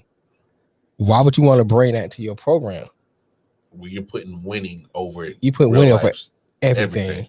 You know, and one thing in our community that we are big on is family, looking after each other, stuff like that. So, you know, unfortunately, I say it like this, you come into our community. Mm-hmm. You know what I'm saying? You come into our family. So when you come into our family, you have to abide by our rules. Yeah. You know, and we as for the most part, you know, we got a little nuances to that. That's a whole other discussion. But for the most part, we big on family. We big on looking out. And you took the position of I'm looking at winning over the safety of my players. And you bring that person onto your team. Safety of my university. Right, or your university, because anybody with subsidy get involved in that sexual allegation, whether you're on the team or not. Because when me and Nick had this conversation, I first thought that comes to me. Matt, that's predominantly white university. That's what PWI stands for. Yeah. Is that a real thing, or did you just fucking make that up? No, that's what they call them, PWI. I've never heard that. Really? Yeah, they call them PWI. Mm-hmm. So pretty much, I was trying to figure out what it meant because I'm good with acronyms and making shit up. I'm like, I'm thinking power, you know, because they call it the Power Five, right? Right, so right. I'm trying to figure out what the fuck it meant. Oh man, he's opened me to a whole new world. Stick with us, man. We got some more stuff for you. Go ahead. Text it. We can't all put it on there. I was just not a fan of the hire because when I saw the interview, so I didn't see the interview. Like if the interview is fucking cringe. And Nick, tell him when we were watching that, I'm like, number one, the girl who's talking to him sounds like Patrick Mahomes. She talks like a Kermit for us, and she repeats the same question 8 different ways. What are you going to do if your players come to you? What would you do if your players come to you? How would you react if your players come to you? Like she's trying to get him to fuck up and say something that's like bad. You know what I mean? Like he's gonna be like, yeah, fuck those girls. I'm just gonna hide it. Like that's what she wanted, but with right. No, man, not purely white, predominantly white. Purely white. This ain't cocaine. This ain't sugar. Right, this ain't cane. This ain't cane. Come on, man. This ain't cane, show. I really do. I love this. These 4 hours of the week are fucking fantastic, man. I love these it. ain't right. Tony Montana. Go ahead, dude. So here's my thing with it. Right. Okay. And I said this to Lamar the other night, Mel. I'm gonna say it to you, and I expect you to agree. Mm-hmm. How the fuck does Hugh Jackson, who with the state of sports right now, and he was just involved in something where coaching positions of prominence are coming up, right, and minorities are being labeled as not giving serious consideration to those jobs. Okay. How the fuck does this school and Hugh Jackson go out and hire a white coach with character issues over giving a minority a chance? Now, on the same, let me add this to this too. It's a predominantly black school, right? The team is predominantly black. How do you feel as a player to sit there and be like, oh, we got all these minority coaches that we love, we trust, promote one of them. How are you bringing in this white guy with these fucking character flaws? Right. Like, I think it's a really, really bad look for you. Now, I get the whole, he ran the top program, he ran an elite offense. Still, here's what I say to that. Fucking character issues with the state of the country and the state of the United States and where we are with looking to tear down anybody who fucks up. Dion ain't making this hire. I'll tell you that right now. Oh, no. It screams desperation by Hugh Jackson. Absolutely screams desperation. Right. I will say this, Which is a bad look for the school. I'll say this, Nick. Hiccups. Oh, sorry. That's why I prefaced the beginning of my comment with addressing that. I had 2 family calls come in. I had to drop out. I was trying to. Oh, okay. I'm gonna recap for you. My thing is this: you in this position, I want you to look for a qualified black person first, because of, like you said, the state of what we're going through and all that you said. Yeah. However, I heard some of that, and then I did. Yeah. However, I would say this: if he hired Jeff Fisher, no one's bringing that up. Well, no, good character. No. Eddie George hired Jeff Fisher. I'm saying that's my point. That's what I'm saying. Because he doesn't come with baggage. That's my point. Okay. That's my point. You're not bringing up. Let me finish this part. Let me finish this part and let you say what you said. Wait. Let me finish How this one long part. has Hugh been the coach there? Is this his first season, or has he been multiple seasons? No, he just got hired. He just got hired. Okay. All right, go ahead. Yeah. That's all I was curious about. So this is why this hire makes it even worse, because he just got hired. He ain't even had time to take. He ain't even had time to get no gumbo yet. Ran offenses in the NFL. Mm-hmm. He got his offensive playbook. Why hire the questionable character? Why hire the questionable character to run your offense? Oh my! To me, it opens up so many different Pandora's boxes. Yeah. So now here's my thing. Now my mind's going to, well, dang, and this your boy? Are you like that? Mm. You know what I'm saying? Because my thing is like, hey, birds of a feather, what? Flock together. Because if you can't see not to hire this guy, and you say, "Oh, I'm gonna go ahead and hire him," you know the character things is there. I'm like, what I say about you? Now I'm questioning. Now I'm questioning you. I see that there's a fucking issue. Like I push shit like this to the side all the time. They'd be like, "Yo, this is the best guy for the job. This is the best guy for the job." Right. If you're doing this hire at Iowa, I don't think it fucking matters. Okay. But the fact that you're doing this at an HBCU is fucking everything. If you're going to bring somebody into a predominantly black school, black team, black staff, he better have fucking pristine character. Right. Because now you're not just introducing it to your team, you're introducing him to your culture. Right. But I think you cannot overlook Urban Meyer playing a part of this, because we just came out of that. If Urban Meyer never happened, right? Never happened. He hired my man from Penn State. That never happened, right? It's still bad, but at the same time, you're not. You don't have nothing to. You can say, okay, that was stupid. Why would you do that? You had an example in front of you of what not to do. Yeah. Not only that, it was publicly known. It wasn't like one of those back things that only people in the NFL know. This was a big story. This was out here in the public, so you saw the backlash. You know what I'm saying? You saw the stupidity behind it. You saw how he tried to play it off like it wasn't no big deal. You saw all of that. Nick, let me ask you. Nick, let me ask you this. When we were watching the interview, did you feel like he understood what he did wrong, or actually took accountability? I think that he didn't want to get into it. Like, he wanted to be like the guy who got arrested for DUI. Doesn't want to talk about it because he's saying he's rehabilitated. He's learned from his lesson. So I feel that he took that stance where he didn't want to get too deep into what I did. It's what am I going to do from this point moving forward? That was my stance during it. But I said this the other night. I'm going to throw this out there too. And go ahead. Fuck Hugh Jackson. You just got a fucking job where, I'll say it again, the culture is just as, if not way more important than the team.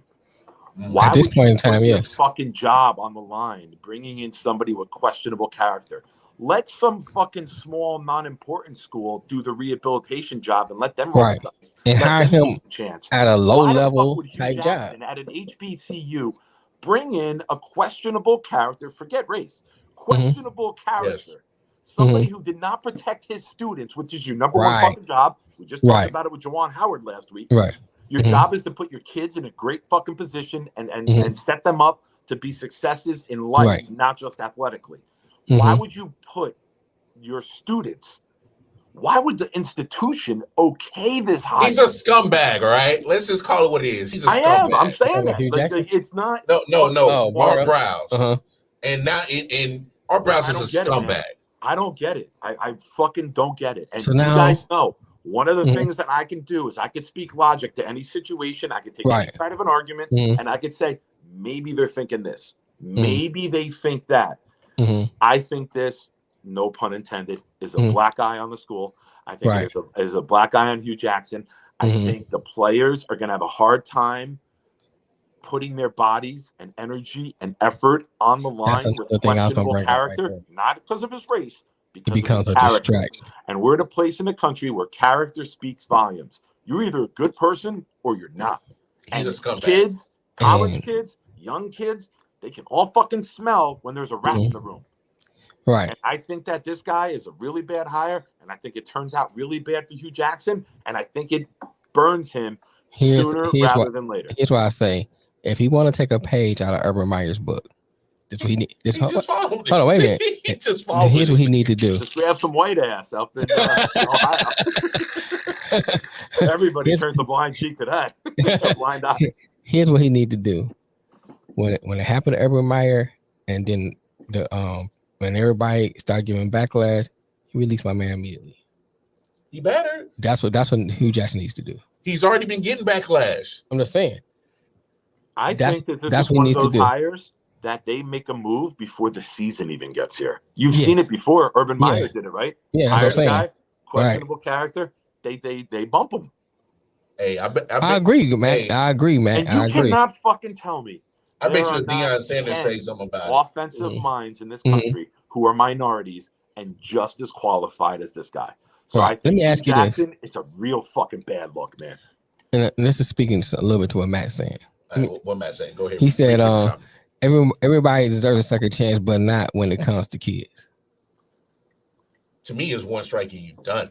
Here's my thing. I said this before, and I say it again. Molestation is one of those things. We're going to get demonetized after I say the word, but anyway. It's one of those things is when you're accused of it, whether or not it's true or not, you always getting looked at sideways. Yeah. Period. It is unfortunate if someone falsely accuses you of that, and you wear the scarlet letter for the rest of your life, but that's just a fact of life. Now, in his case, not only did if it's one incident, you be like, all right, bro, you was wrong. He had several chances. Yes. Several chances to make a wrong right. And he continued to turn the blind eye. And then after he was released, go ahead. Let me add this to it too, because I'm remembering our discussion from the other night, and I added this. Okay. When you're hired in a college, your job is not just to protect your players. Mm-hmm. You are either a state employee or a private employee of this institution. Mm-hmm. You have the same amount of duty to protect those girls as you do your players. Correct. Your job is to work for the university, not just the team. Mm-hmm. So you have a job and a right as a fucking human being, not even as an employee, to protect those girls. And he failed. Right. So I don't know why any institution would want to hire him. It's right, but hold on. He got hired after being fired from Baylor to a high school team. Even younger. And I don't even, and I said that because I wanted to bring it up because now he's getting a job at a college team. Yeah. Where is the accountability in someone to say, bro, you need to recognize that what you did, you need to be really rehabilitated from. Because you need to see the grander scheme of it. Yes. He hasn't had that time to even realize it. Well, I've been coaching for 40 years. And well, if you've been coaching for 40 years, you should have the damn. Right. Yes. Right. Well, go ahead, Nick. This shit is deeper, bro. For the second time in 2 weeks, I'm going to quote one of my favorite comedians, Tom Segura. I quoted him with the Pac-Man Jones thing with the Bengals. I'm going to quote him again now. He has a stand-up. And they complain on an airplane. His wife, he was going to do comedy. His wife decided last minute she was going to join. Now, they had separate seats. The wife says to him, hey, why don't you go talk to this guy next to you, get him to switch seats? He goes, why do we need to sit next to each other? We're going to the same place. We'll see each other when we get there. What's the big deal? So long story short, the guy won't change seats. So his wife tells him to go complain. He goes complain to the male flight attendant, and he goes, "What am I supposed to do here? This guy won't move his seat." And the guy just turns around and goes, "What do you want me to do? Some people suck." And he's like, "I can't even get mad because it's the greatest reply I've ever fucking heard to anything." Right. But it's true. Some people suck, but you don't fucking put your life on the line and hope that they're rehabilitated. Right. Some people suck. If they suck, hello, goodbye. I wish you well in your life. I hope you have all the success. I hope you make all the right decisions going forward. But I'm not putting my name, my reputation, my job on the line, sitting like this. You're better than me. Hoping that you're fucking good now. Because if you suck, I ain't hoping nothing go right for you. I hope all your shit turn to shit. I mean, listen, man, it's human nature. Like I hope, like if someone makes a mistake, I hope you don't make that fucking same mistake again. Like, but you hit it, Mel. Like I'm really starting to question you now. Man, now I'm looking at Hugh Jackson like, okay, your decision making, you have to, is horrible. And we brought this up the other night too. Like, it's on Hugh. Why would you put your career on the line for this guy? Here's my thing. When he did that first take interview, and he went, and I said this earlier, he was like, he did it the day after Brian Flores. Right, Brian Flores, he tried to apply. Well, the Browns try to pay me to lose, and this was the plan. And then you guys say, well, that's messed up. They told you to do this plan, and they fired you as you did the plan. But maybe the Browns saw what we didn't see. He don't make great decisions, and this is evident right here with this. You hired this guy he should have been untouchable. He should have been untouchable, especially in this situation. He's your coordinator, offensive coordinator. You ain't hire him like no low level nothing. You hire him in a high profile position. Bro, I can't touch you. All right, that's a high profile position, bro. I can't touch you. I mean, bro. I'm not saying you should hire him at all, but even if you're gonna do it on a deal, look, man, I understand you rehabilitated, but let me start you off with something that's not so high profile. I'm just saying if he's gonna do it. No, he could be towel boy. What I'm saying. Start his ass as towel boy. Oh, that's what I'm saying. And then you work your way up. I just want to let you guys know. I gotta split my rides here. Okay. And, I'll talk to you guys soon, right? Okay, bro. All right, do your thing, Nick. All right, man. Yeah, you know what I'm saying? And not that I'm saying that he should have hired him. That's not what I'm saying. I'm saying, but even if you're gonna do that, that's what I'm saying. He shouldn't have hired his ass. Even if you're going to do it, let's take me, you and I. You do something stupid. I'm like, look, bro, I can't have you. I can't have you on the team. Or if I say, all right, I believe your side of the story. I say, okay, look, I can't start you as a coordinator. It's too high profile position. Oh yeah, you gotta keep it funky. You know what I'm saying? Come in as a towel boy, an advisor, towel boy, something. Towel you know boy. what I'm saying? Now with our brows, we're gonna start with towel boy. We'll start. And I creases ain't right, boy. We start building your character up in front of people, and people can see, oh, this guy might have changed. Then I bring you in. That's how you work that. If you're gonna do that, if you're gonna do that. I still say he's untouchable. I wouldn't touch him. He has to start. Like that needs to be like a 2-3 year down the line. He needs to start off at OCC or Wake County Community College or somewhere. Somewhere like that. You gotta start off somewhere like that first, where you in the background, nobody know who you are. Yeah. And just kind of build your way up, and then, but you can't start off at Grambling. Doug Williams said he can't even support Grambling now because of that. That's one of your biggest alumni. One of your biggest alumni, bro. So now this goes to what's up with Grambling. Why they ain't even peep game on that? Now it's so many little. It's a bad optics. Little things is going on. So many doors is going on. What Matt say? He said, watch the jock strap and not sniff them. Make them change to watch the jock strap and not sniff them. Be like, hey, we sniffing the jock strap. But yeah, you know what I'm saying? You cannot in good conscience hire somebody like that and say you make great decisions. I can't sit you. I'm sorry, bro. And I don't mean, Deion's the gold standard. But I'm telling you. So Doug already said something against it. Mm-hmm. That's gonna make some noise. That's gonna make some noise. If Deion say something, that's really gonna make some noise. You know what I'm saying? I agree with you on that. But check this out. I said sometimes bad coaches get hired for who they know, and that's good. I understand, and that is true. But something like that's so high profile, where, like I said earlier, you just came out the Urban Meyer situation. You seen what happened when Urban did it. We're talking about 5 years removed. You know what I'm saying? You can't do that. Yeah. If you have a bad past that nobody knows about, I might take a chance. You know what I'm saying? Because I believe that you have been rehabilitated. I may take a chance because you my boy. But that's outside of what happened with Urban. If Urban didn't happen, you know what I'm saying? Because people gonna compare that. People's gonna bring that up. People's gonna look at, we just got to seeing this. And you in a situation where Deion went down to the HBCU. Yeah, the Jackson State. Yeah.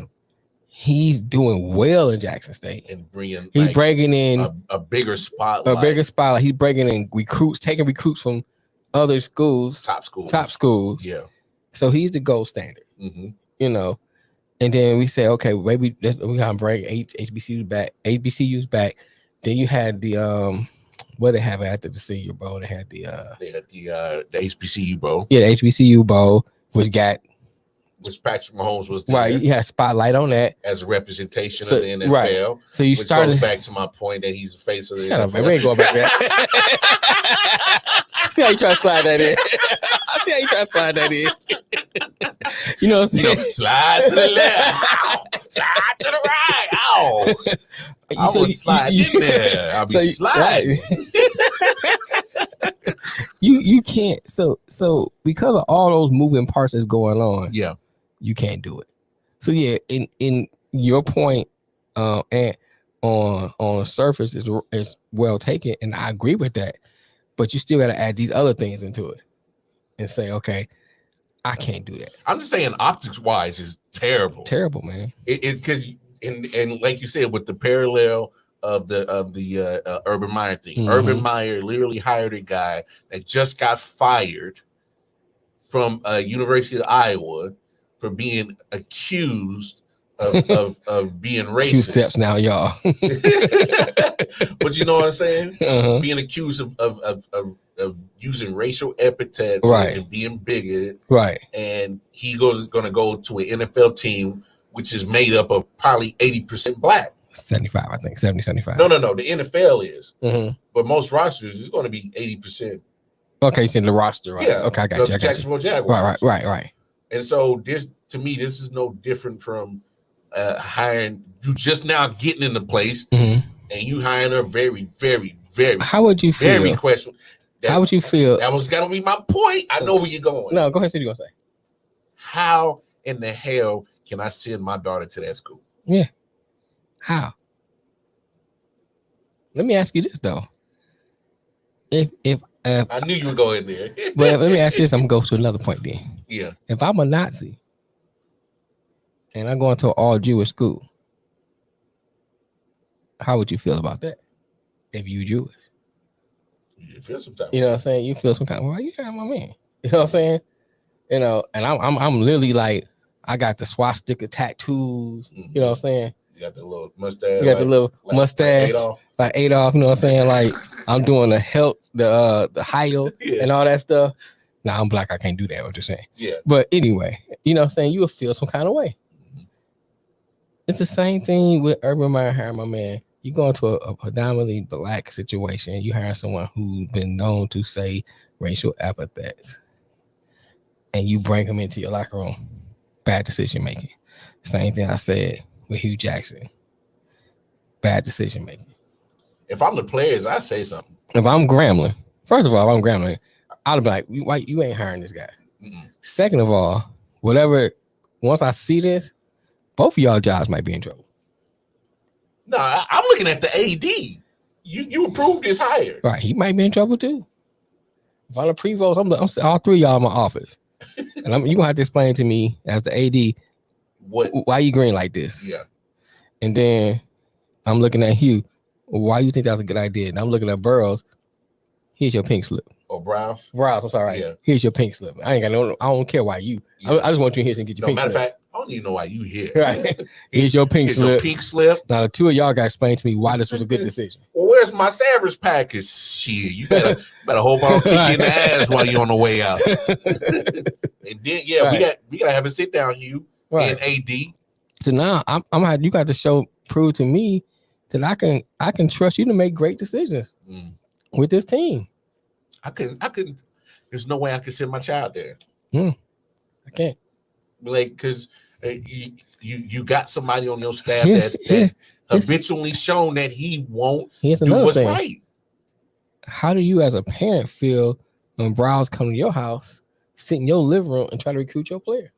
Because he's gonna have to hit the recruit. You know what I'm saying? He's gonna have to hit the recruiting trail. What up, Ryan? How do you feel about that? You see this guy sitting in your living room. Hey, it's shut down immediately. Mama ain't with it. Right. You won't get past the threshold. If mama do her Google search, right. She'd be like, baby, who the hell coming to the house? Oh, it's assistant coach Brown. I'd be like, you got a picture of him. Nadine, pack that chicken up. He ain't getting none of this. No, he ain't eating. I'm saying. He ain't getting in the dough. Clean up the kitchen. He ain't getting none of this. He ain't getting a plate. He ain't getting no water. He said, but if they win a state championship, would you feel me personally, honestly, I know you don't know me personally. Yes. Because I've always been a person that I'm 10 toes down on what I believe in. Mm-hmm. I don't care about the money, none of that stuff. I turned out a lot of stuff I could have had. But because it didn't agree with what I believe in, I turned it down. So winning state championships, because I said this earlier, in a situation in a state where we trying to see HBCUs go down and thrive, you can't allow any kind of hiccups to kind of affect that. And so them winning the championship wouldn't matter to me, because what if we win a championship, but 10 other people get affected by what a man did, or somebody else get molested, somebody else get harmed, sexual assaulted because he's there. And that championship tainted because he knew about it and didn't report it. Right. That championship is tainted. Like he's done the history of. I mean, college campus are notorious for sexual assaults. Mm-hmm. I mean, let's just put it out there. It is. So him being there or not being there is not going to stop sexual assaults. However, but if he's the coach, but he was the coach and he sees that it happened and he's known for not reporting it, that's a problem. Matt said, fellas, keep the talk open and hope that the right ears hear it. He won't last at Grambling. Look,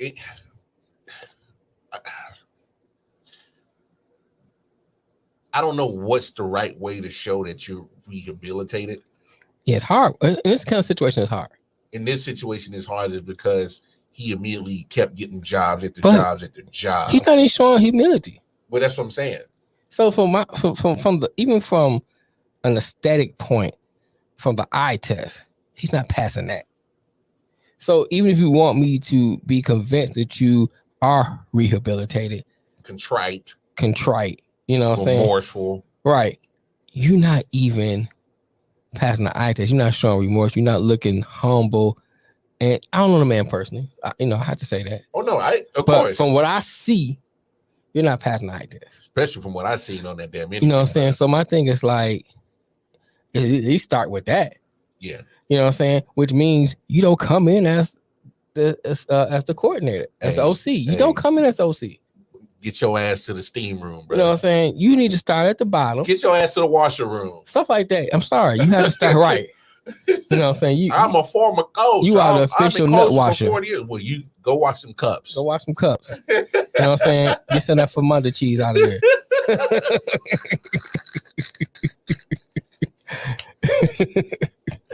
But for real, man, that's how it has to be if you want to be on a road. If you're truly sincere about being rehabilitated, like you got to be humble enough to go back to the dirt road. Because what you did was wrong, way wrong. You didn't get prosecuted for it. Just don't sniff the cuss.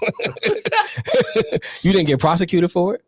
You didn't, sir. I mean, because you know what I'm saying? Nothing happened. He had a good lawyer. Right. I mean, yeah, I'm just saying. My point is, so you don't. You what happened?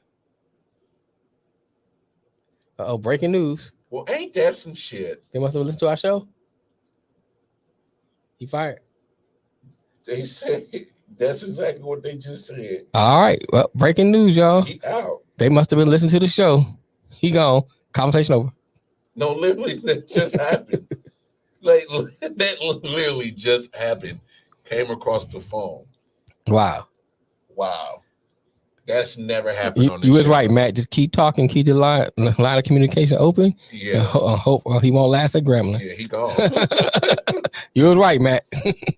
Whoa, that didn't take long. That didn't take long at all. That's what should happen. I'm sorry. I can't believe that really just happened. That's what should happen, bro. You know what I'm saying? That's what should happen. That is nuts. That didn't take long. Well, wrap the show up now.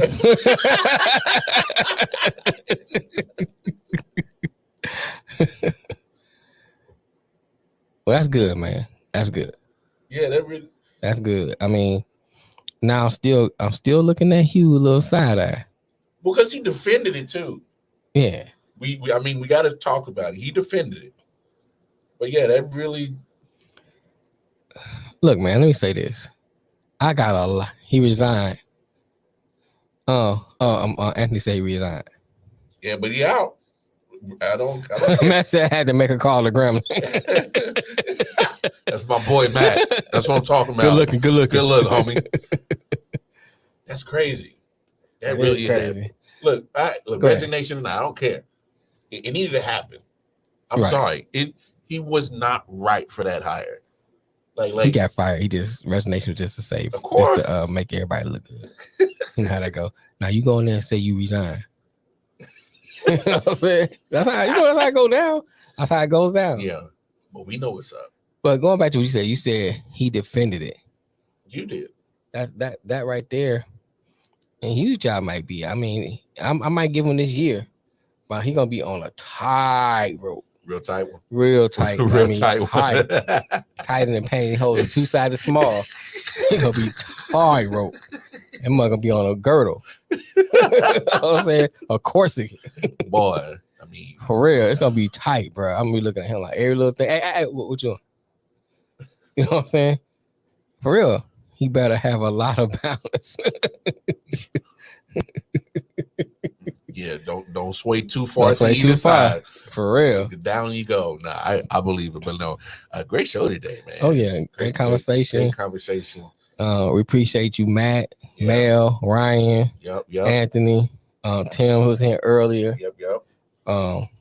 Big homie Nick had to leave a little early. Eventually, y'all gonna admit who the face of the NFL is. We gonna do that. Is that what we gonna do? Is that what we do? You know, let me say this. Let me say this before we close out. Hey, we supposed to be closing, man.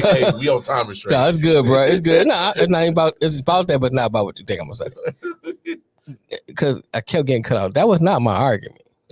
You know what I'm saying? I wasn't denying Mahomes. My argument is more about upcoming people and what people like us consider as the face. Mm-hmm. You know what I'm saying? Because we look at, take the NBA. Mm-hmm. When you look at the NBA, and Mac, I'm gonna say this. I know what your response are gonna be. LeBron. When people say the NBA, they mention LeBron. Mm-hmm. Before Kobe was out, they used to mention Kobe all the time. So LeBron was the face, you know, because more people knew or know who LeBron is. And they still outside of, you know, diehard fans, like the casual fans or people who just kind of every now and then watch, you know, NBA. Mm-hmm. They know LeBron James.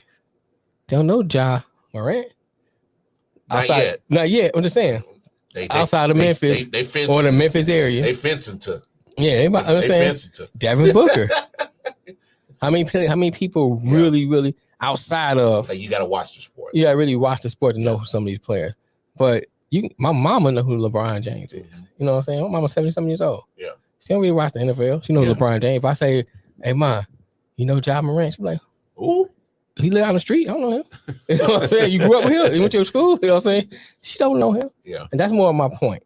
You know what I'm saying? Who do we, as the fans, we are outside of the game, outside of the organization, outside of the association, outside of the shield, you know, who do we say are the faces of the game or the upcoming faces of the game? That's all my point was.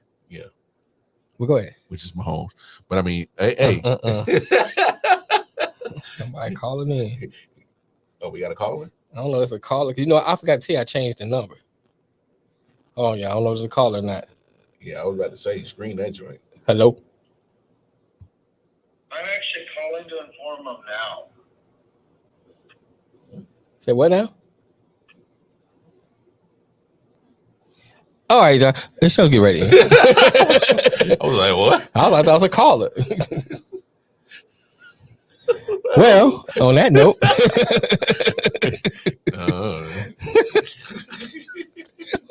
he said "fuck LeBron," but he got it spelled backwards. Come on, Matt. Come on. He's putting back. Oh, he said "fuck LeBron" backwards, Ryan. Wrap it up. Appreciate everybody. Appreciate y'all. Great show today, man. Y'all motherfuckers was cutting up today. Make no damn sense. Shout out to big homie Nick Shine. Right.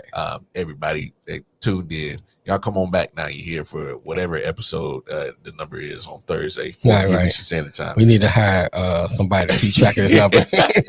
It's somewhere in between the 130s and the 40s. I know that. Because he counting backwards. First of all. I could sworn last week was like 137. Nah, I think he's like 134. 135. 3 spots back. You know what I'm saying? We lost games or something. What happened? We had to forfeit. What the hell? Hey, yo, we out. Welcome on Detroit. We forfeiting the rest of this show. Peace, y'all.